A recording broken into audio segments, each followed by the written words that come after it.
Today, someone very special to me is joining us on our sleepover. Coach Leila Layana. She is a fitness trainer, a life coach, and an all-around baddie. Leila, welcome to the show.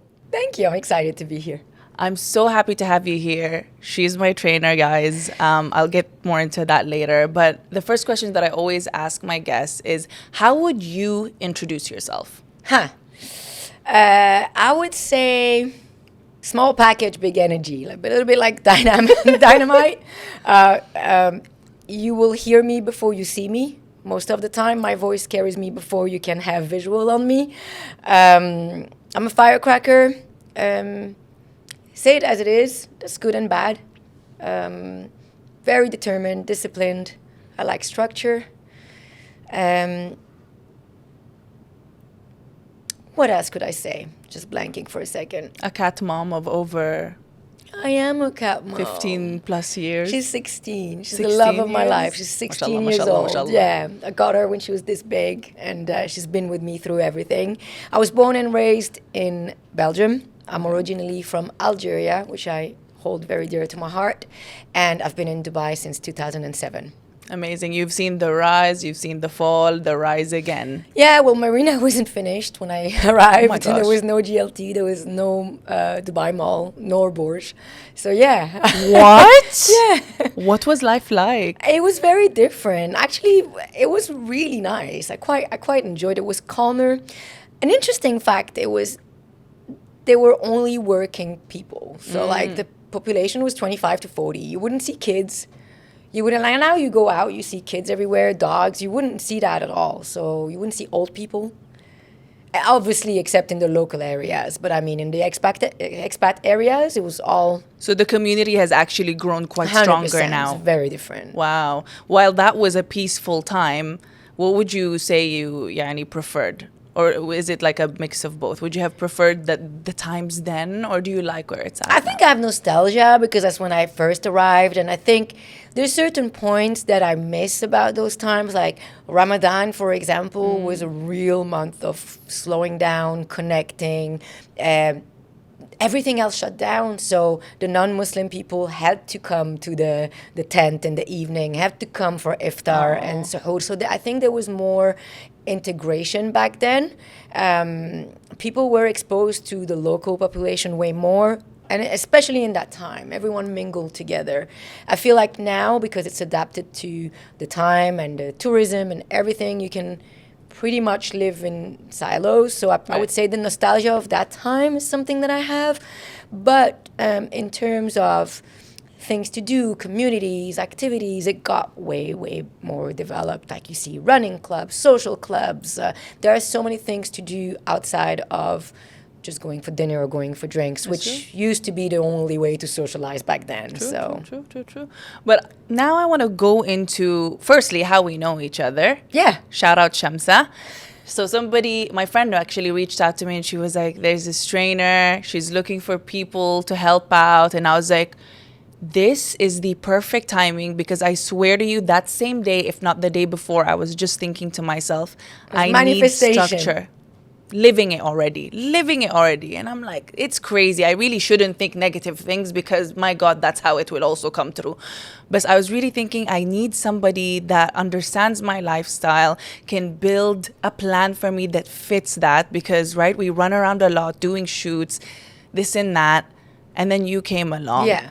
So it's been a really great journey so far. I want to say, how long have we been working together? Over 4 weeks? 4 has it weeks, been? yes. Yeah. Right? And I traveled, And you which traveled, yeah. not supposed to do, but she has helped out so much. She created even a meal plan and a separate workout plan for my travel to Bangladesh for a week. Yeah. And that has made all the difference. First time ever that I did that while traveling. And I think, like you always tell me, I feel like it really is just excuses. We will find excuses no matter which way. Yeah, people get really creative when it comes to finding reasons on why to not do the thing. Right. So what I like to reinforce, and that's really what I try to implement with everyone I work with, is a plan that works around real life. Right. So if we wait for the perfect condition to start something, we will never start anything. Right. It's never the right time. Life is lifing. There's always something.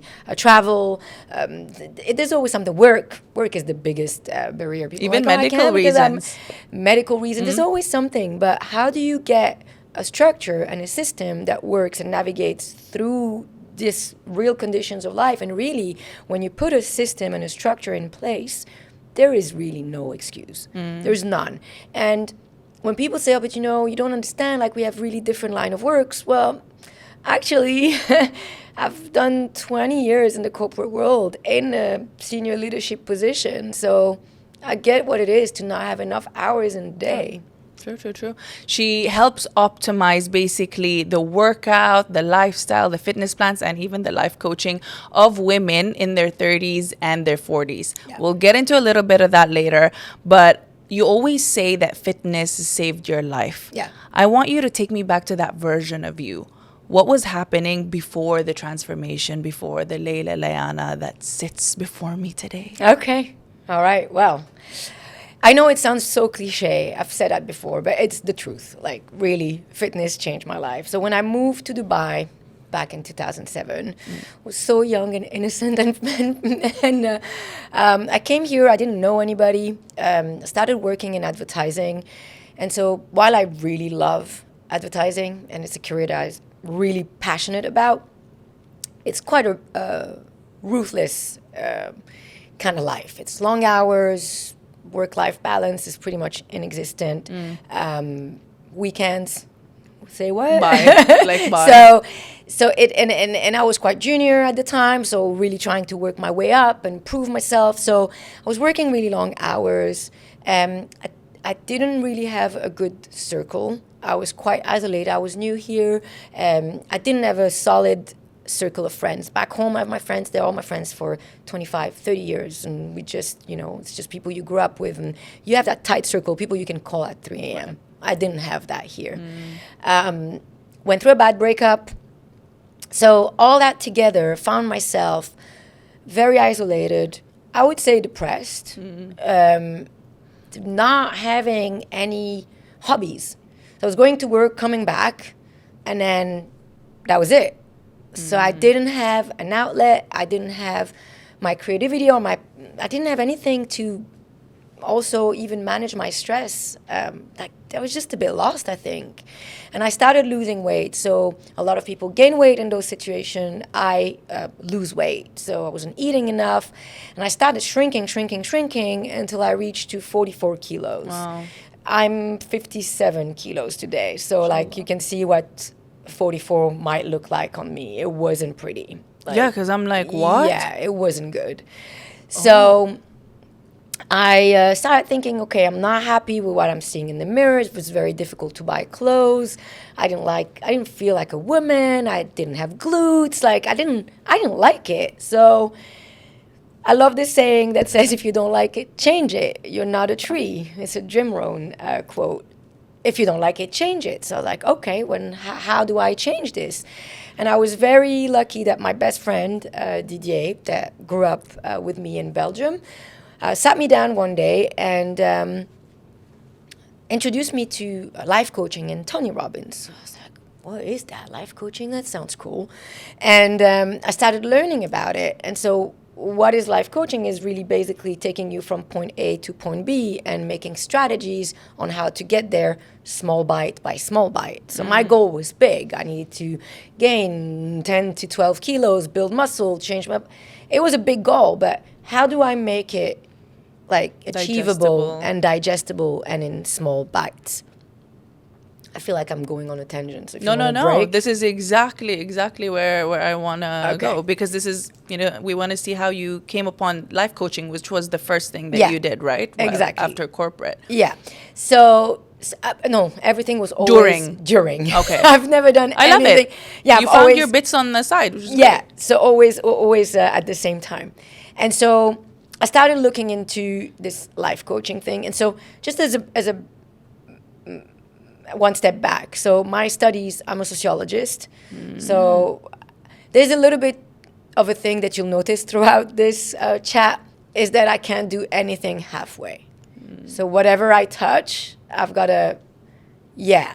So for example, I had one master's, and then my dad was like, can you do another one? And I was like, all right, cool. So I have Casual. 3.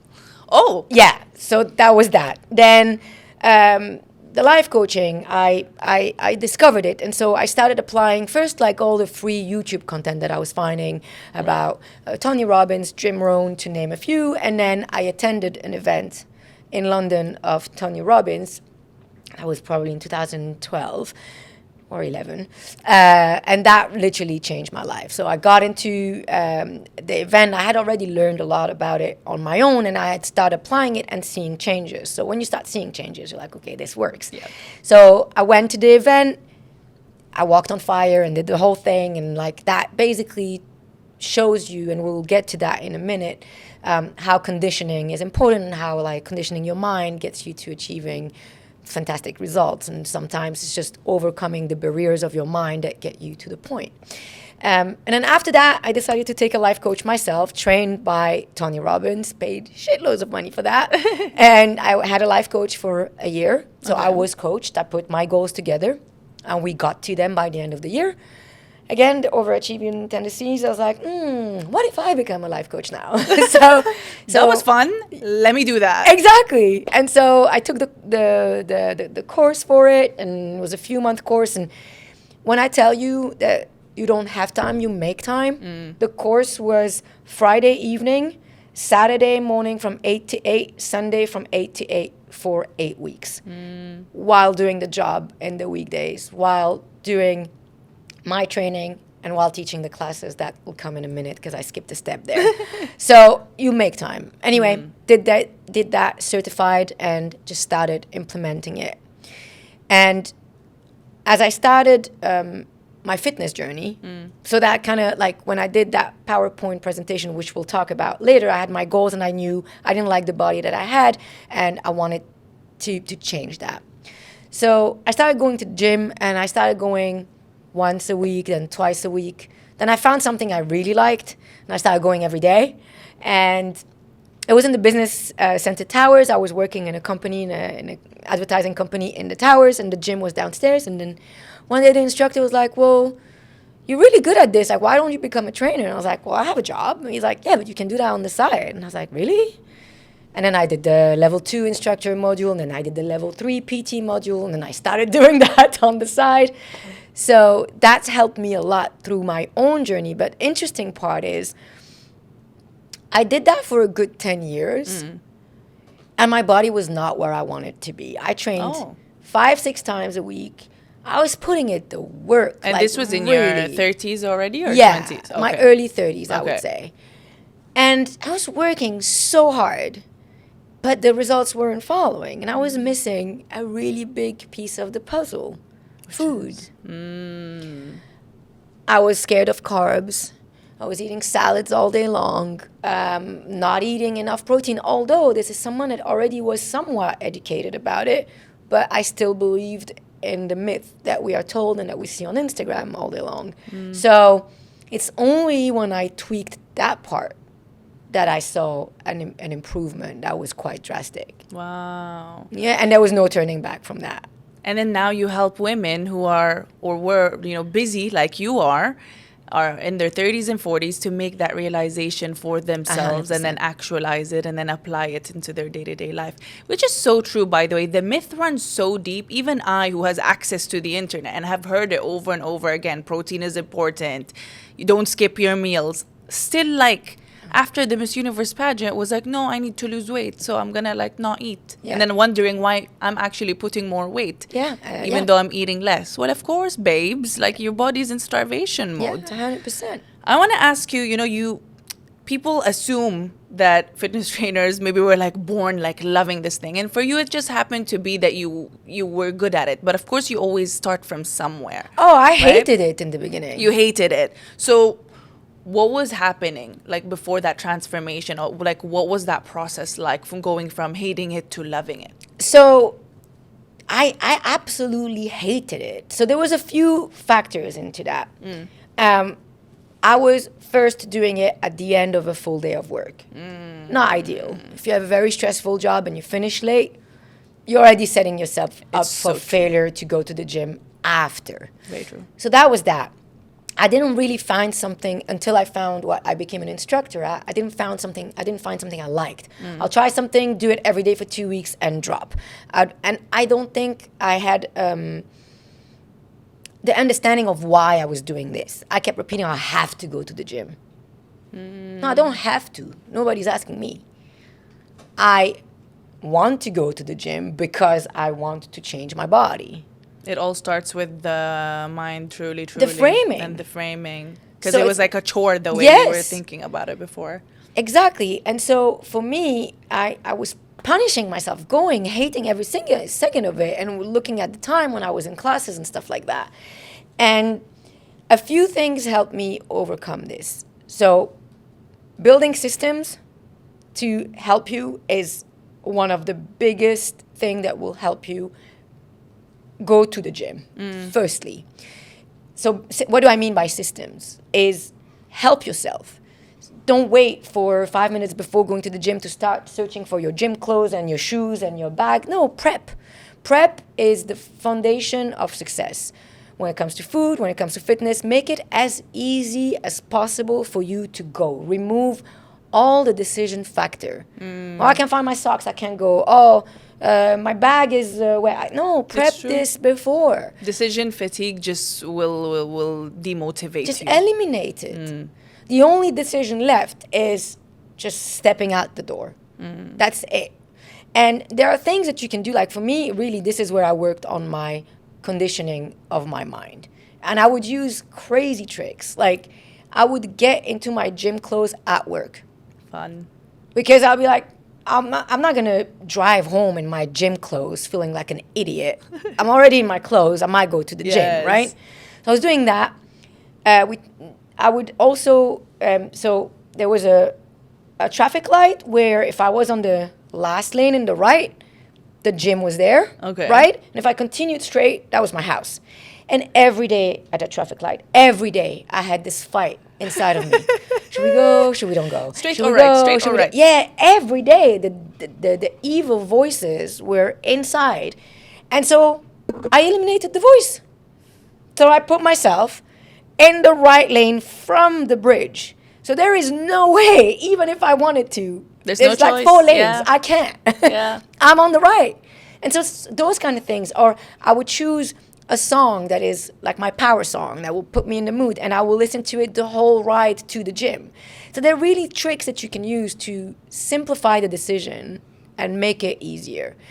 And by doing the thing consistently over time, the thing gets easier. No one wants to do the hard thing. Correct. I'm so inspired. Do you see me already fawning? I'm like, yes, queen. Because we were just talking about I have gym later. And she's like, yes. And I'm like, I have to do it immediately as soon as I get there. That's like, it. change into gym clothes. Because exactly like you said, you see your couch, you're done. That's it. The cat sits on you and then It's over. done. The TV looks so fab. You worked in advertising. Yes. You just left it did you just leave it Yeah, very it's been recently? 3 weeks. Mabruk, mabruk. Thank you. So is this khalas, like you're finally off the 9 to 5 grind, or have you decided to take the fitness and life coaching full time, or what's the deal? Yes, I think that I've been destined to do this for a very long time. I think that I've done all of it at the same time for as long as I possibly could. And I came to a crossword of making a choice, and I'm passionate about everything that I do. I don't do anything without passion. So it's not to say, but my purpose is in helping people and changing lives. So that's where I want my focus to be. I love it. And how has that been feeling so far, being finally, like, what was that moment like when, on your last day of work, for example, leaving that office? I mean, there's a lot of things I'm going to miss, obviously.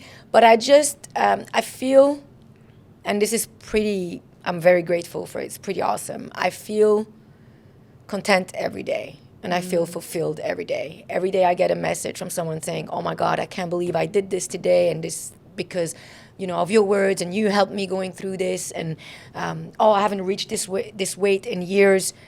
That makes me so happy. it gives me so much gratification and fulfillment that, yeah, I'm extremely blessed. I love it. What do you think makes your approach different from other fitness trainers that are already existing? Like, what does even the life coaching factor that you have add to the mix? I mean, I know because Yeah. I'm one of the people you train. I know that it keeps me motivated and inspired, and you speak in a way where I feel like you know how to tailor it based on the person you're Yeah. talking to. But in your words, what do you think makes So you different? I think you touched on a very important point, is tailoring your messaging to the person you're talking to, right?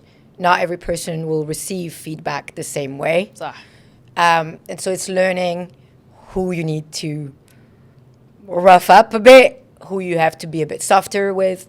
What differentiates me, I think it's really the life coaching is an add-on, because I help people understanding their why.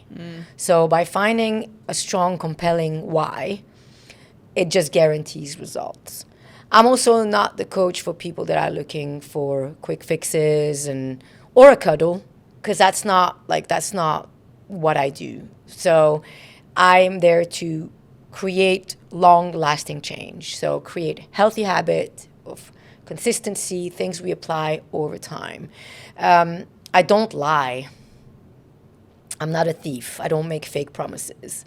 So I think that what you see a lot in the fitness industry is the promise of quick results.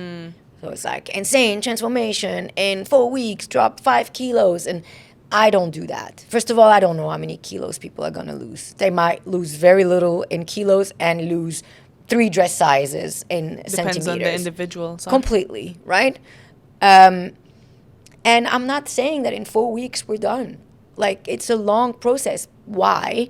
Because we are working on the mind. We are learning how to eat.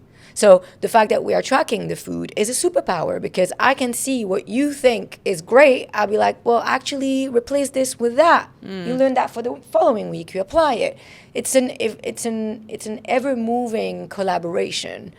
So because you're learning to unlearn, essentially, right? You're teaching people to unlearn the habits that they've had over lifetime. 100%. And for me, I think because I used to PT people face to face, and I used to get really frustrated because I'm with that person 3 hours a week, right?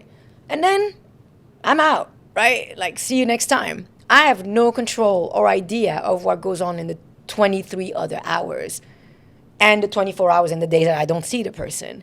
And so I find with online coaching, because the approach is so hands-on, we're talking about habit, steps, hydration, food, workouts. Like, there is no way to fail. No. And you're held accountable every single week with the catch-up. So 100%. That's on you if you have Yes. nothing to show for. Exactly. I love it. Has there ever been a person that has come to you and said, for example, oh, like, I need you to, yani, yell at me, it works better? Or somebody that maybe was like, oh my God, be nicer to me. Yeah, so I asked this in my intake form, like, if things get rough, how do you want me to, do you want tough love, or do you want, so I get people to kind of tell me. What's your words of affirmation, basically? Yeah. So again, I think because of a certain level of maturity and maybe my intuition is good, Right. I can read the room, right? Someone is on the verge of breakdown because they have problem at home, they're going through a divorce, work is insane. I'm not going to come down on them because I didn't hit the gym or, didn't follow the macros and then be like, you failed, and that's stupid. Yeah. Like, that's not what I do, right? It's a constant push and pull, and I know when I can push. I know when I need to be kind, and I know when I can push. But I would say that I've had clients that probably didn't participate. So they didn't mind paying me the money, but then not doing the work. That ethically is an issue for me. So it happened to me that I just stopped with someone after Really? we had an agreement for 3 months, and then after that I said, I don't think this is working out. Like, I don't want to keep taking your money if you're not doing the work. Like, it's not fulfilling for me. Yeah. No one is happy. And then you're gonna go around and say my program doesn't work. So it's not a good business we're move not either. we're not doing this. So yeah, I'm not for everybody. I think that you love me or you hate me. But if you love me, I'll get you to the top of the mountains. Yeah. I agree. So you help high achieving women in their 30s and 40s get fit without the extremes, without the second guessing. What did you learn from your own journey that helped you shape this philosophy? I think we touched up on this earlier, Yeah. but what else? Well, I don't apply anything on the women I work with that I haven't tried on myself, right? So, like, I only preach what I firmly believe in. That's one of my number one rules. Like, it has to feel authentic. I need to know it and know how it feels, which is why, again, the people that I work with, overachieving women in their 30s and 40s, that's all the knowledge that I accumulated in those years that I can serve. So when people tell me, oh, but I have a very high demanding job, like you can't help me, I'm like, no, that's not true. That's not true. Like I've eaten lunch in meetings. I've had times where I didn't have time to go to the bathroom because I was on back-to-back meetings. I've texted people from the bathroom because I didn't have time to text the whole day. I know what it's like. But then I had to quickly realize that my reality was, if I want to be a fit person, right? I define myself as an athlete, right? My clients don't train as much as I do. They train 3 times per week. I train 5 to 6 times a week, right? That's the standard I put for myself. Right. You don't need that to get results, but I define myself as an athlete. Athletes train that many times a week. Right. But I have a job that has no end time. So how am I going to get there? My only way was to shift my training to a time that nobody could email me, WhatsApp me, call me. And that was at 6 a.m. And that's a sacrifice that I have to make in order to be the person I wanted to be. All right. Because at 6 a.m., no one is calling me. No one is chasing the out-of-home that needs to go live tomorrow. No one is chasing nothing. It's quiet. I can put my phone away and focus on what I'm doing, which is working on myself. And so I help people get to that realization. Like, you know that this rhythm is not going to work. You know that after work you've got the kids. Right. You know that it's dinner time, homework, whatever. You'll be fatigued. Why are you placing a workout there? There's 90% of chance it's not going to happen. Yeah. How do we change that? And so we strategize together. Yeah. Because a part of it is, like, I think it's almost like people know that they have to do that hard thing, right? When they're busy, when they have this and all the reasons that you mentioned, the kids and this and that. But they know they have to do the hard thing. Yeah. But I think that's the difference that you bring to the table, is that, like, okay, let's take this step by step. Because that is overwhelming enough on its own. 100%. Right. And how do we make the big sandwich small bites? Correct. How do we make this step by step? Every week is not going to be perfect. Yeah. Right? But what can we control? Okay, you're traveling for work or you're traveling for a birthday. Okay, let's try and make better choices with food. Okay? You can't do the gym. Let's try and go for longer walks. Hey, why not a 30-minute body weight workout? Just a little bit to get you moving. You can adapt it to anything. I've got people telling me now on calls on November 21st. Oh, but I'll start in January. It's festive. Wait, why are you stealing time? I thought of that one, I'm not going to lie, when we first talked. You're stealing time. Yeah. There is 5 more weeks. In 5 weeks, you can get leaner. You can learn how to lift better. Correct. You can implement better food habits by then. There is so much you can do in 5 weeks. You're now postponing your start to January. Hey, it's not going to be January 1st. Let's cut the crap. It's not. Yeah, you're going to be recovered by 5th, 6th. By the 10th, you might remember what your job is. And then you're going to search for someone.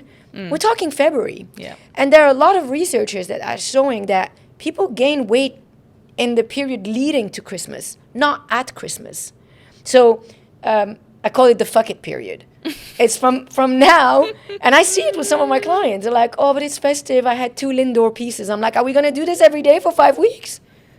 Because, like, where are we going? So people, the studies show that people gain from 0.3 to a kilo Right. from now until Christmas.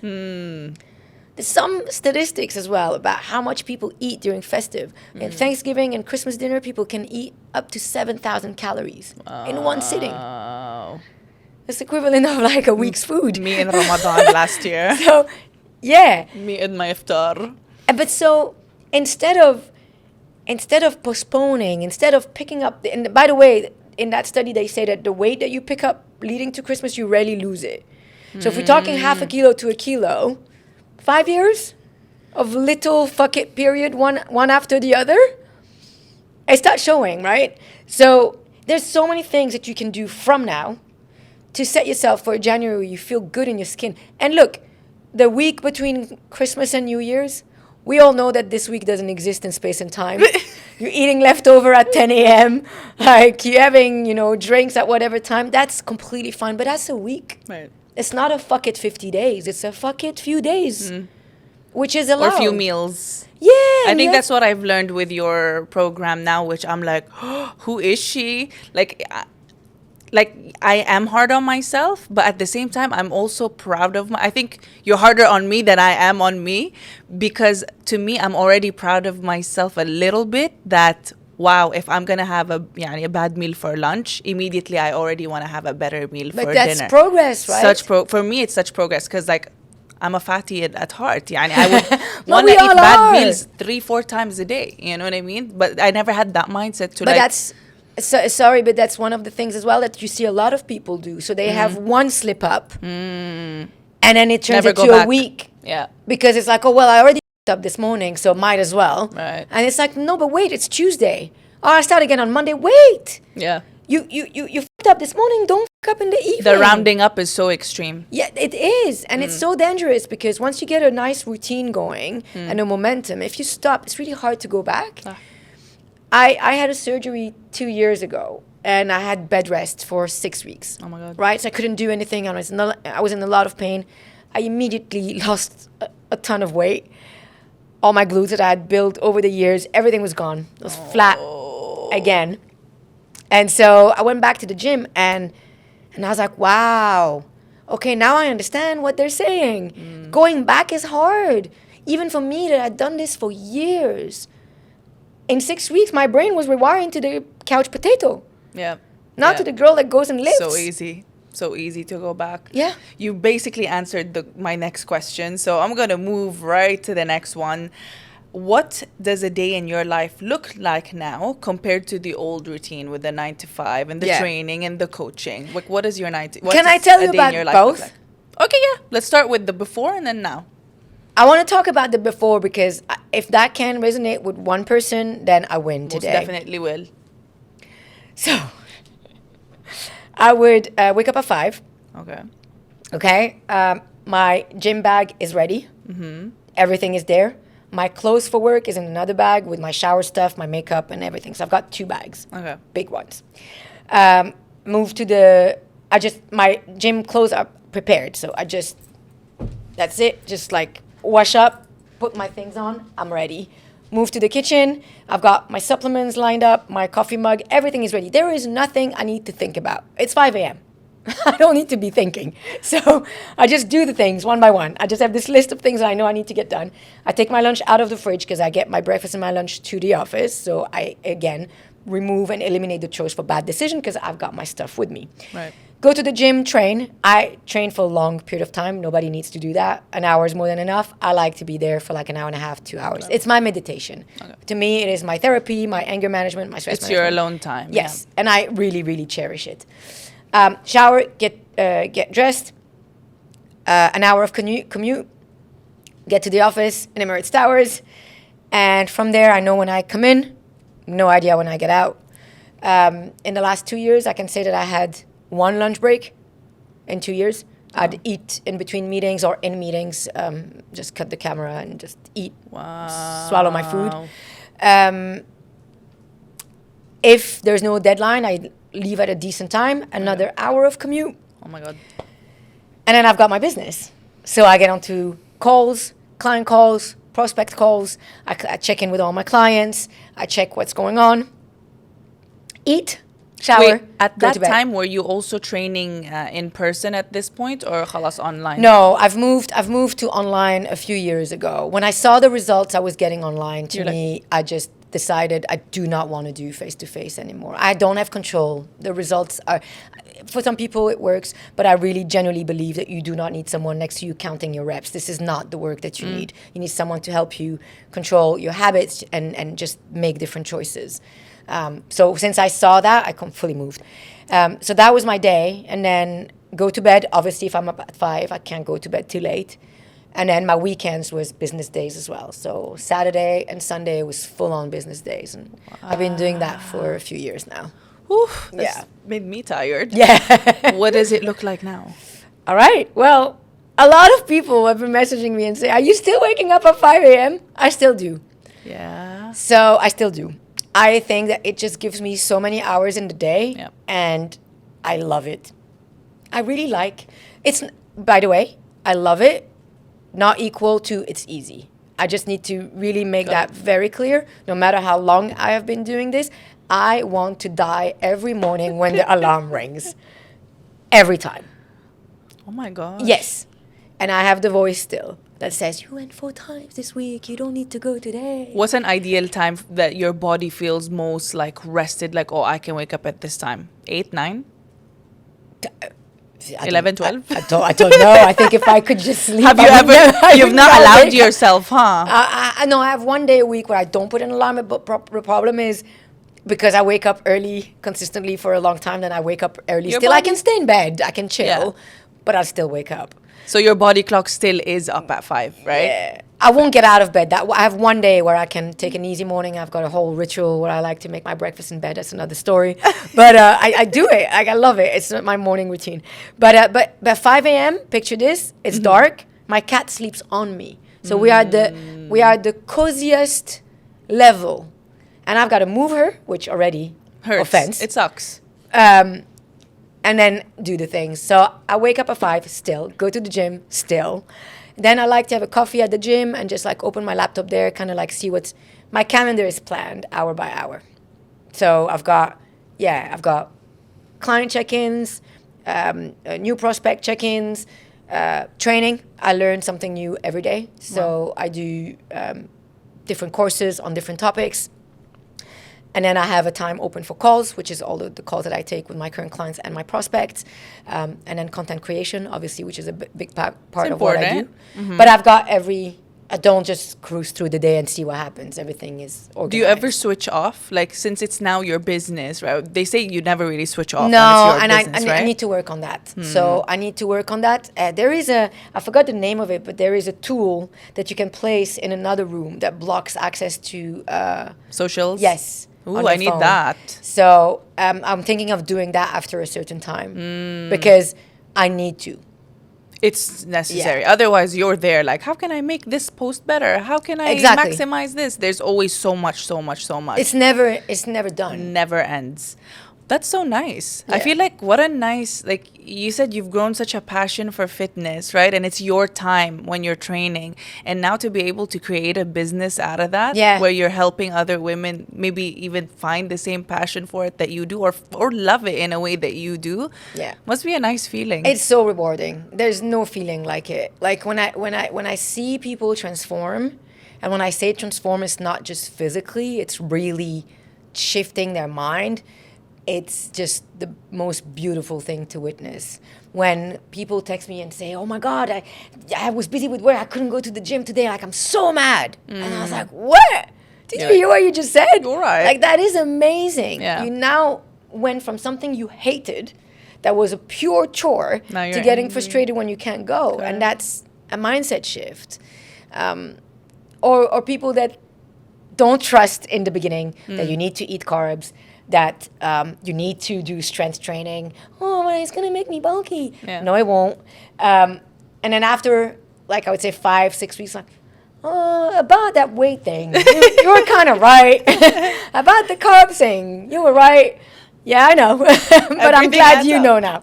You're so right. When I was about to travel this time around, the friend that awaited me there was like, "It's okay. Like, come on, it's our birthday week. Like, eat whatever you want. I And love was how the birthday went from a birthday week. it became a birthday. It's a birthday month, yani.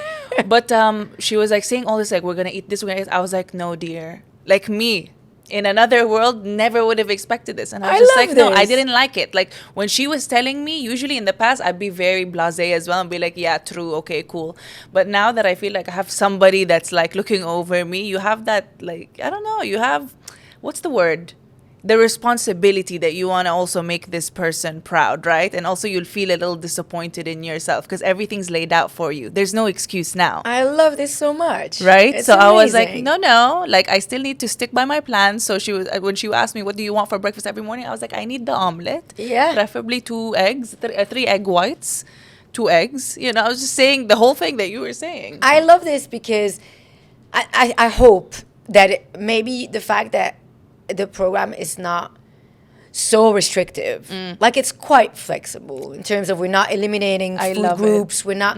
So it makes you want to follow. Like, Yes. fucking it up requires an actual Right. action to like go above and beyond to like Exactly. eat something bad. There are other options. Yeah, because I told you from before, I had also did like somebody else's online training plan, and she never even got in a call with me. I think there were like thousands of us online. The content is fabulous, and then I find out from like a Reddit that we were all sent the exact same plan. Yep. Cookie cutter plan, and I was like, why am I losing? I was losing so much weight when I Yeah. was actually trying to gain glutes, and like I was more of the path back then of like where you wanted to be. I'm like, what is going on? So that's what turned me off, and that's why Yeah. I like your approach because it's sustainable.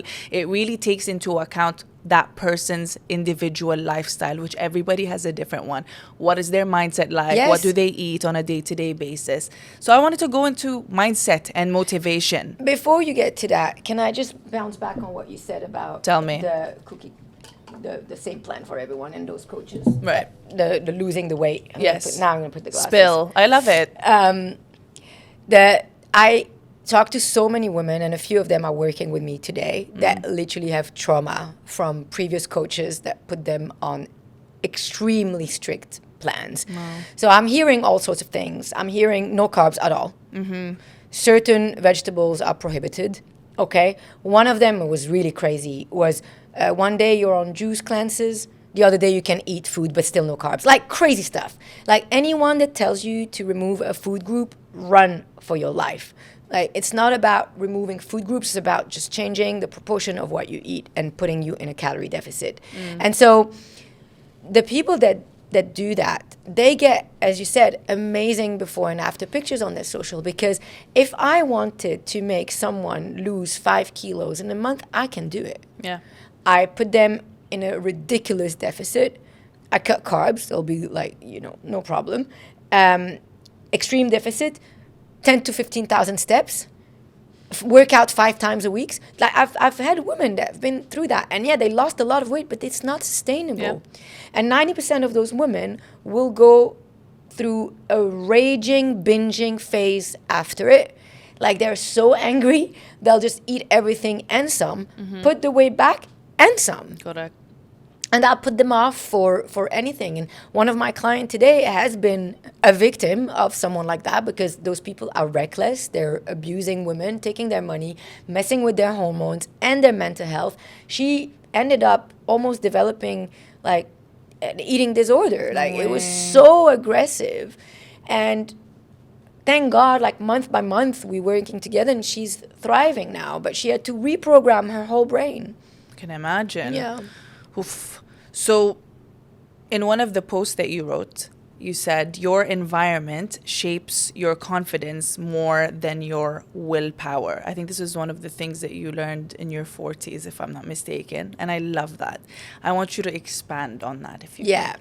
Well, willpower is the same as motivation. It runs on battery, right? So it dies.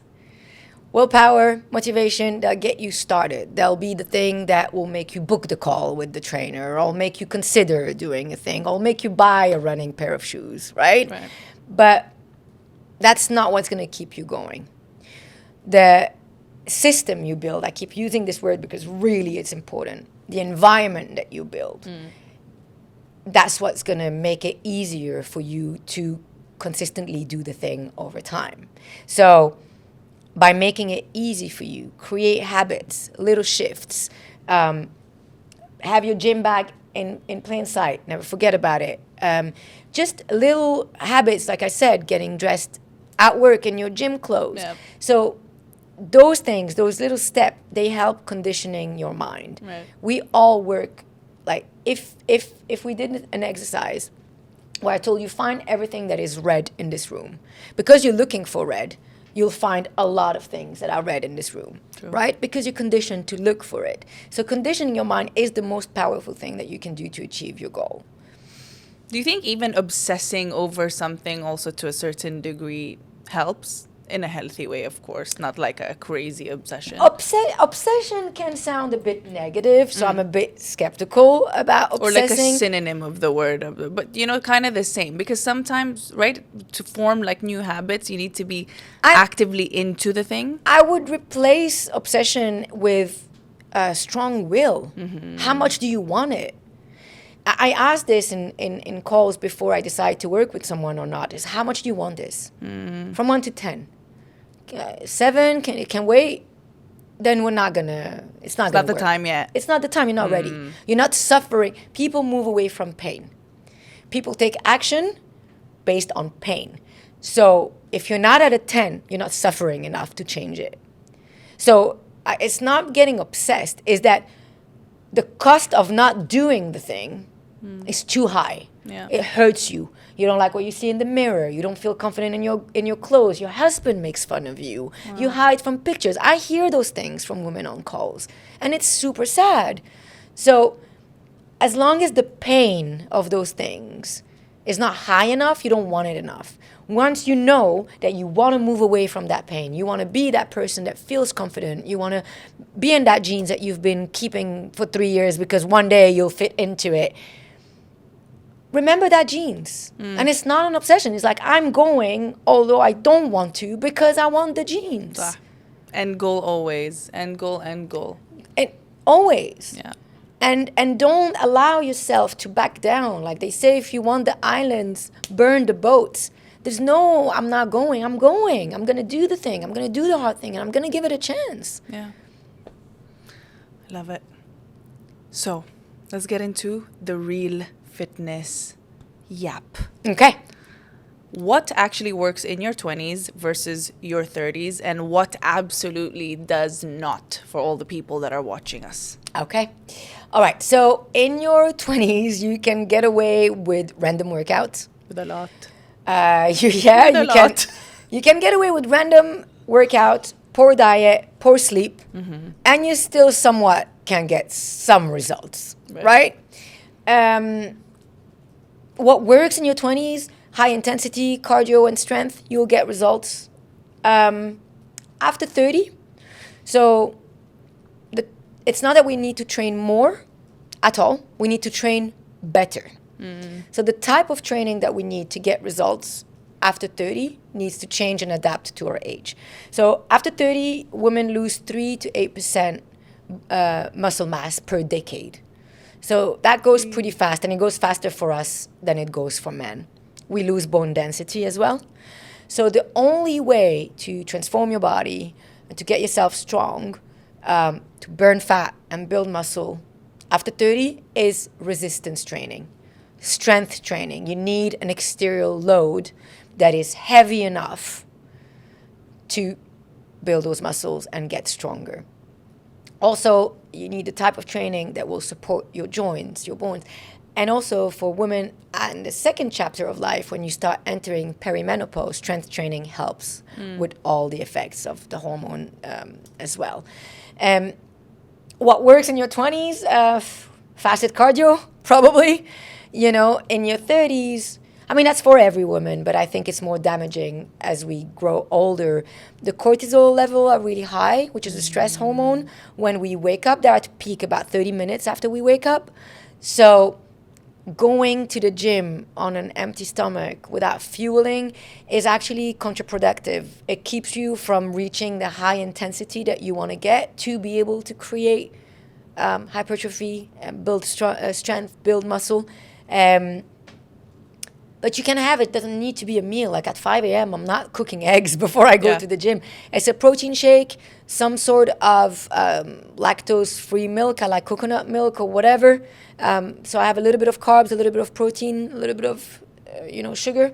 I'm good to go. My body understands it's showtime, and we can go. And then you eat about, like the right window would be, I'd say, 45 minutes after you work out. You just replenish. But yeah, what you cannot get away with in your 30s and 40s, intense cardio, not going to do any. I mean, don't get me wrong. High intensity classes, I was teaching them in Fitness First for about 12 years. I love them. When I go to Thailand and train there, I still do classes. But I did not achieve my physique by doing those classes. Right.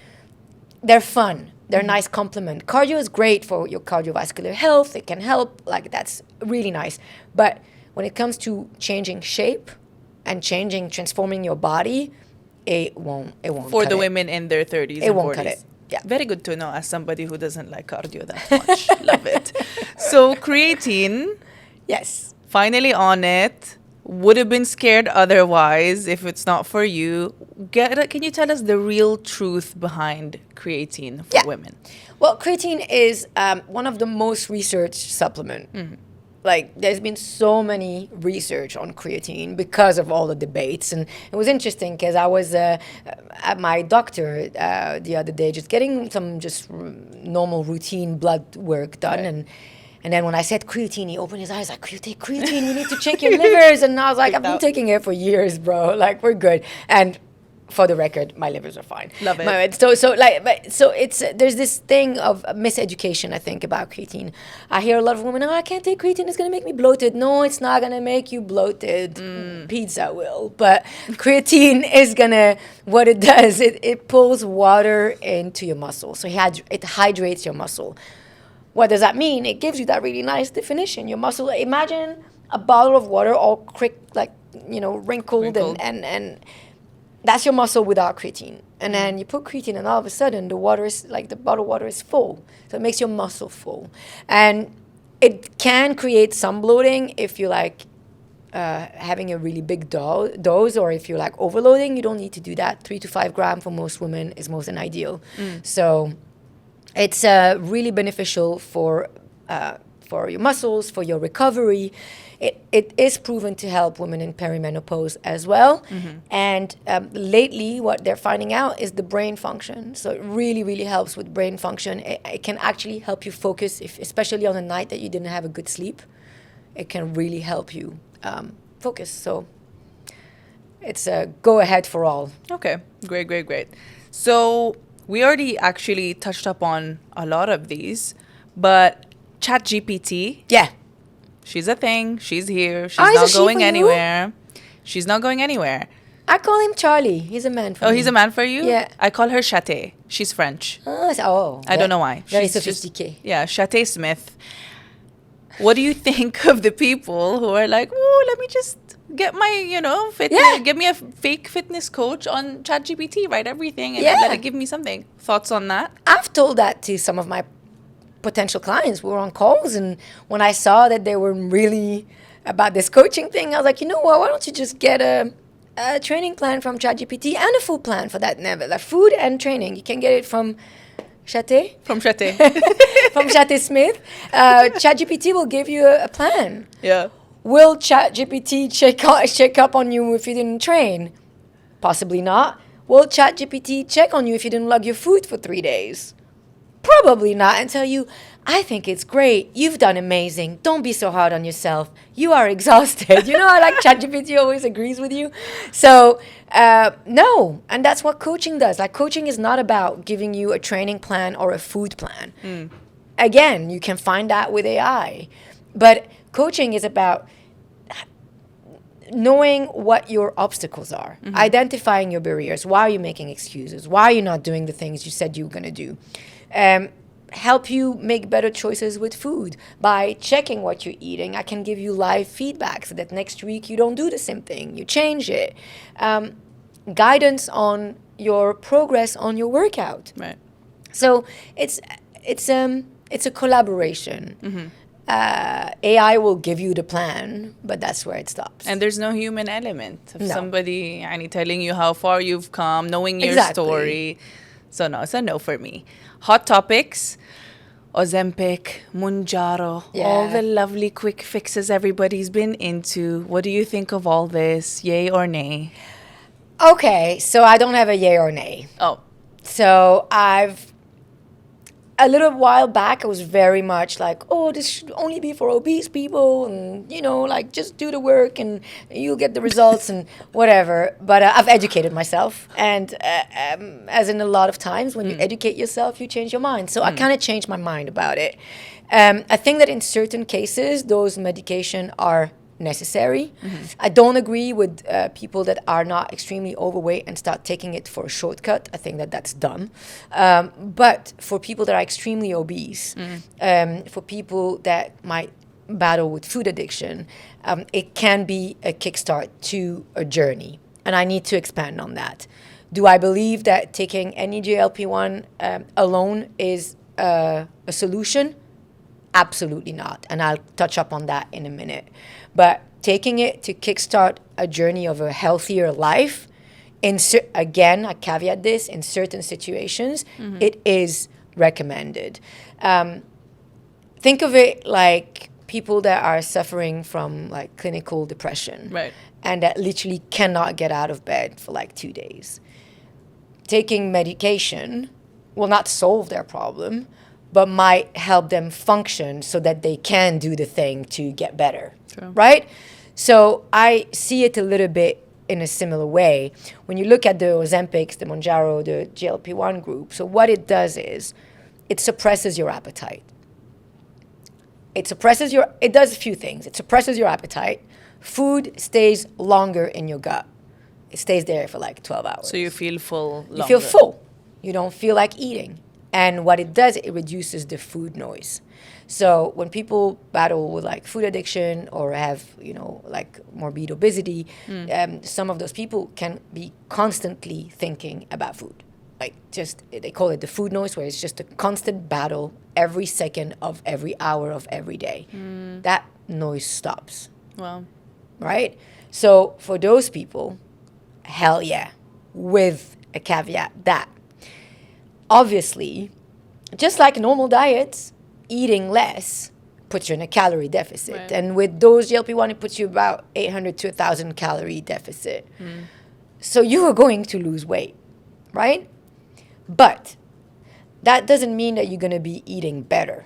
If you don't have a plan, if you're not supported by a coach that can A, help you with training, and B, help you with your macros, you're going to lose a lot of muscle. Lean mass and muscle, because you're losing weight from everywhere. Imagine if your protein intake used to be 60 when your goal is 130. On the GLP-1, that protein number is going to go down too. So if you're not having enough protein and you're struggling to eat, you can't eat your protein because you're not hungry. You're going to shrink lean mass and muscle. Also, it seems that the research show that it plateaus after a while. So you see big spikes. If the dose, some people go on a high dose straight away. Some people go on the dose like progressively, and people respond to it differently. By the way, two people with the same dose might have a very different reaction, provided you don't have too much bad side effects after the intake. It shows that after 20 weeks is when the results kind of stall, and you enter a massive plateau. So if you start the journey with a workout plan, lifestyle changes, so starting to learn how to eat differently, how to eat better, you put in place those habits during those 20 weeks, and then by then you can continue the journey, right? Yeah. So relying on it alone, I don't think is a wise idea. It can have consequences. And definitely not for like losing 5 kilos. No, but those people, you'll see it on their faces. You'll see, like, they call it the Ozempic phase. It's just like people that don't need it, that shouldn't be taking it, and that are taking it just because they're lazy. And sorry, I'm going to say it. But, everyone is looking for the quick fix. It's crazy. One of my clients, I trained her after baby number 1. she got to the best shape of her life, actually better than before she was pregnant. Then she got pregnant. I trained her through a pregnancy until she was about 7 months pregnant. And then she, again, after the baby number 2, started the journey again. And everyone was telling, oh my God, you know so much. What did you do? What did you do? What did you do?